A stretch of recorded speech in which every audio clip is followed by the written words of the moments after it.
نو مسلمین کے مسائل کے حل کے لیے فوری اقدامات کا مطالبہ کیا جائے۔ اسلام آباد نمائندہ خصوصی۔ نو مسلمین علماء کرام نے حکومت سے مطالبہ کیا ہے کہ اسلام قبول کرنے والے افراد کو درپیش مسائل کے حل کے لیے فوری اور مؤثر اقدامات کیے جائیں۔ یہ مطالبہ ترنول سنگجانی پریس کلب اسلام آباد میں منعقدہ ایک پریس کانفرنس کے دوران کیا گیا۔ پریس کانفرنس سے خطاب کرتے ہوئے مولانا عبداللہ صاحب سابق ہندو، مولانا محمد عمر صدیقی صاحب سابق عیسائی، عثمان غنی صاحب سابق عیسائی، مولانا شفیع اللہ قاسمی صاحب سابق ہندو اور مولانا وقار احمد نعمانی نے کہا کہ پاکستان میں اقلیتوں کو جو آئینی و سماجی سہولیات حاصل ہیں وہ دنیا کے کئی ممالک میں میسر نہیں۔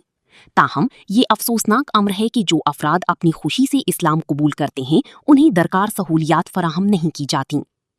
انہوں نے کہا کہ قبول اسلام سے قبل ان افراد کو مختلف سہولیات حاصل تھیں مگر بعد ازاں انہیں مشکلات کا سامنا کرنا پڑتا ہے، حالانکہ وہ بھی اسی ملک کے پرامن شہری ہیں اور برابر کے حقوق کے مستحق ہیں۔ علماء کرام نے واضح کیا کہ پاکستان میں جبری مذہب تبدیلی کے حوالے سے عائد الزامات بے بنیاد ہیں اور ان کا حقیقت سے کوئی تعلق نہیں، کیونکہ اسلام ایک پرامن دین ہے جو جبر کی بجائے رضا و رغبت کی تعلیم دیتا ہے۔ انہوں نے حکومت سے مطالبہ کیا کہ نو مسلمین کی فلاح و بہبود کے لیے جامع پالیسی مرتب کی جائے تاکہ انہیں معاشرتی، قانونی اور معاشی تحفظ فراہم کیا جا سکے۔